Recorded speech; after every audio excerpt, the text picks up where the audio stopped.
자, 이번에 윤혜니에 올린 상담 사례 중에서 한 가지 뽑아서 한번 다뤄보도록 하겠습니다. 교통사고로 조기 합의를 보험회사에 적용을 하는데 이 합의를 제대로 응해줘야 될지 대처하는 요령에 대한 부분에서 한번 다뤄보도록 하겠습니다.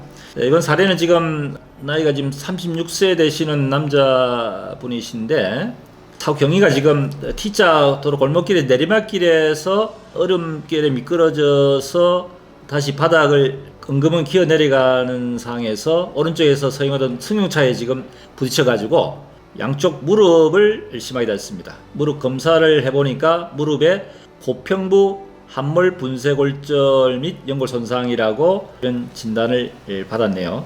수술은 하지 않고 일단 기부스를 한 상태인데 병원에서는 지금 향후에 연골이 닳아서 ing관 수술이 필요할 수도 있다 내용인데, 그것이 이제 반드시 언제 해야 될지에 대한 부분은 정확하게 알 수가 없다는 그런 내용입니다. 그리고 사고 이후에 보험사 측에서 찾아와서 이제 합의금으로 제시를 했는데 3천만 원 이제 합의를 보자라고 해서 왜 합의금 3천만 원 제시하냐고 물어보니까 향후 치료비용으로 지금 계산했다. 당신이 과실이 많기 때문에 이렇게 계산했다고 합니다. 치료를 다 하고 합의를 하게 되면은 어떻냐고 물어보니까 치료비로 발생되는 비용이 점점 늘어나기 때문에 추후에는 합의금 금액이 점점 적어진다. 그러니까 빨리 합의를 하라. 이런 내용으로 지금 보험사 측에서 이야기합니다. 치료 비용이 점점 사라진다 하는데 그 비용이 점점 줄어드는 것이 맞나요? 과연 이런 경우 어떻게 해야 대해서 일단 먼저 질문하셨는데, 이번에 한번 말씀을 한번 답변 드려보겠습니다.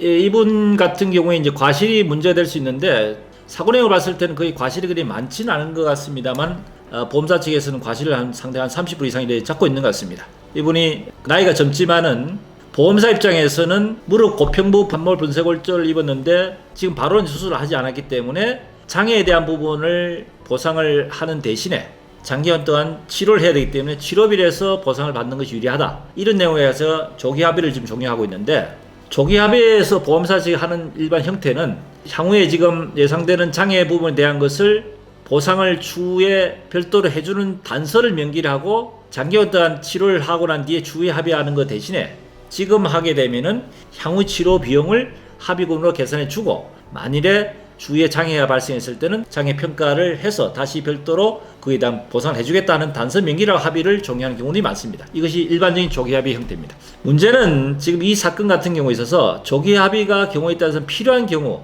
도움이 되는 경우도 있을 수가 있습니다. 예를 들어 가지고 피해자 과실이 아주 많은 경우, 또는 연세가 많은 경우, 부위증이 그렇게 아주 심하게 많이 남지 않는 경우, 장애 남더라도 영구장애 대신에 한시장애가 예상되는 이런 경우에 있어서는 보험사 입장에서 빨리 종결하는 것을 핑계로 향후에 발생한 치료비를 계산해서 피해자한테 주고 합의를 종료한 경우가 있습니다. 사안에 따라서는 그것이 유리한 경우도 있지만은 본 건과 같이 장애가 예상되는 사건, 이 사건을 지금 보시면은 고평부 분쇄 함몰골절 되어 있습니다. 이 고평부라는 것이 무릎 슬관절이라고 하는데 무릎에 있는 관절 안쪽에 있는 평범한 부위를 고평부라고 합니다. 이 고평부가 지금 함몰, 뼈가 깨지면서 안쪽으로 움푹 들어가서 고평부에 있는 뼈가 3개 이상 골절을 분쇄골절입니다. 함몰되면서 분쇄골절 됐다면 상당히 부상 정도가 심한 데다가 이런 경우 일반적으로는 대부분 다 수술을 하게 됩니다. 골 이식 수술을 반드시 하게 되는데 지금 바로 수술을 하지 않고 일단 경과를 보고 필요하면 이식 수술 하겠다는 이런 뜻으로 지금 보여지는데, 보편적으로 이 정도의 부상 정도 같으면은 반드시 추후에는 관절염뿐만 아니고 인공관절 수술을 반드시 해야 될 그런 케이스이기 때문에 합의는 굉장히 조심하셔야 됩니다. 그래서 보험사 측에서 조기 합의를 적용하더라도 제가 볼 때는 과실된 부분도 많은 상태는 아니라고 봐지는데, 보험사 측에서는 어쨌든 과실을 핑계대서 조기 합의를 적용을 하는 것 같은데 이걸 절대 응하시는 안 된 것 같습니다.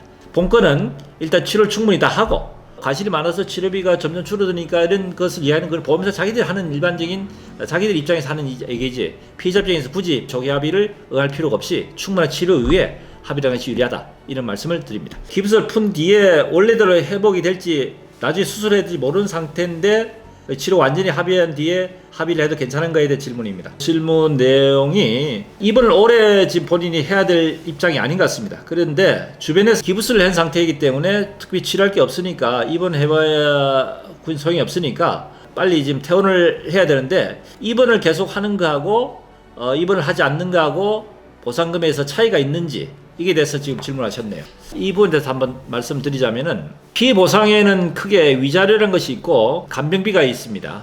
그 외에 지금 피해자가 입원을 했을 때 직업이 있는 경우 직업이 없는 경우도 마찬가지지만 급여든 일용소득이든 소득에 대한 부분에서 일시수익이라는 게 있는데 일시수익을 입원 기간 동안에는 100% 인정을 하게 되어 있습니다. 일시 부분을 100%다 보상받기 때문에 입원을 오래 할 수 유리하죠. 근데 보험회사에서 지금 약관에는 입원 기간 동안에는 85%만 인정하고 입원 이후 통기간 중에는 취업성 인정을 안 하고 있습니다. 소송시나 일반적인 손해배상에 있어서는 입원 기간 동안 100% 인정을 하고 입원 기간 이후에는 장애만큼에 대한 부분을 개선하다 보니까 결과적으로 입원을 오래 하면은 입원 기간 동안에 휴업성이 됐든 일시수익이 됐든 그 기간 동안에 100% 또는 약관을 하더라도 80% 인정이 되기 때문에 입원을 길게 하는 것이 유리하다.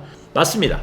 휴업손해 또는 일시수익에 대한 부분은 입원을 길게 할수록 유리한 것은 분명한데 무조건 본인이 입원을 하고 싶다 해서 하는 것이 아니고 입원에 대한 모든 부분은 의사의 진단, 의사의 처방에 있어서 환자가 입원이 필요한 경우에 있어서만 입원을 시키기 때문에 입원을 길게 하면은 휴업손해나 일시수익이 유리하게 인정되는 건 맞지만은 본인이 원한다 해서 입원을 길게 할 수 없다는 것, 이것은 알고 계셔야 됩니다.